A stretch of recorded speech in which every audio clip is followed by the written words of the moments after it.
Animation उद्योगात महाराष्ट्र अग्रेसर होण्यासाठी 3000 कोटी महाराष्ट्र ॲनिमेशन धोरणाला मंजुरी, राज्य मंत्रिमंडळाचा भविष्यकालीन निर्णय। पंतप्रधान मोदींना शुभेच्छा देताना उद्धव यांची जीभ अडखळली, वाढदिवसाच्या शुभेच्छा वेळीही काढली शिवसेना फुटीची आठवण। महाधिवक्ता वीरेंद्र सराफ यांचा राजीनामा, वैयक्तिक कारणाने राजीनामा दिल्याची माहिती।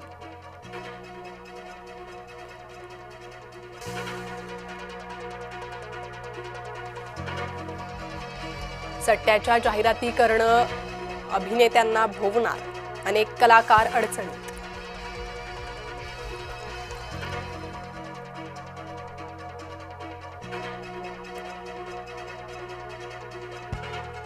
स्थानिक निवडणुका जानेवारी 2025 मध्ये होण्याची शक्यता। आगामी स्थानिक स्वराज्य संस्था निवडणुकांच्या पार्श्वभूमीवर महत्त्वाची बातमी।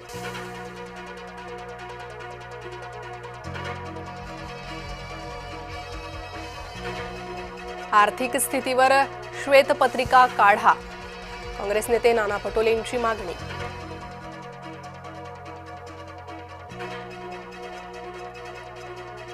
चिंता करायचं कारण नाही, राज्याची अर्थव्यवस्था सुस्थितीतच, भाजपाचा दावा। आता 20 वर्ष जुनी वाहनं चालवता येणार, केंद्राने मोटार वाहन कायद्यात केले बदल।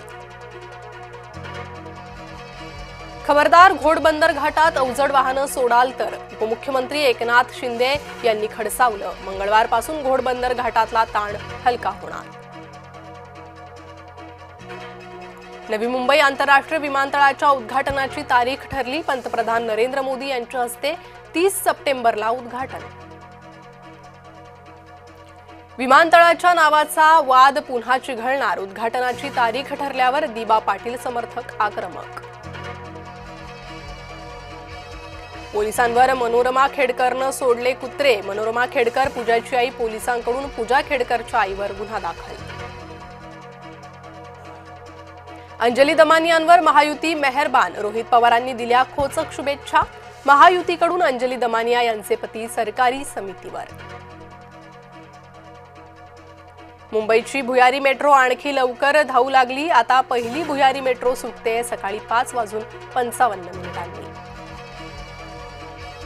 कल्याणच्या पटेल मार्टमध्ये मराठी बोलण्यावरून वाद, मी मराठी बोलणार नाही म्हणत महिला कर्मचाऱ्याची सामाजिक कार्यकर्त्यांसोबत अरेरावी। सर्वोच्च न्यायालयाचा वनताराला दिलासा, वनतारावरील आरोप सर्वोच्च न्यायालयानं फेटाळले, प्राण्यांच्या बेकायदेशीर खरेदीचा होता वनतारावर आरोप। उद्धव ठाकरे मुख्यमंत्री असताना भारत पाकिस्तान सामने झाले, गृहराज्यमंत्री योगेश कदमांचं संजय राऊतांना आव्हान। सिन्नर तालुक्यातील भगूर पांढुर्ली रोडची दुरवस्था, रस्त्यावर 2 ते 3 मीटर लांबीचे खड्डे। शिरूर तालुक्यात जोरदार पावसामुळे जनजीवन विस्कळीत, सततच्या पावसामुळे शेतमालाचं मोठं नुकसान। संभाजीनगरातील सिल्लोड तालुक्यात मुसळधार, घाटनांद्रा परिसरात ढगफुटी सदृश्य पाऊस, परिसरातील गावाशी संपर्क तुटला।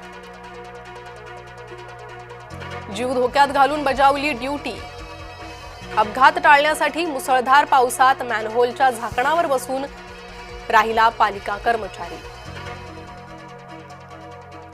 उत्तराखंडमध्ये पावसाचा हाहाकार, 4 जिल्ह्यात 20 सप्टेंबरपर्यंत न जाण्याचं आवाहन, देहरादून मधील तामसा नदीला पूर।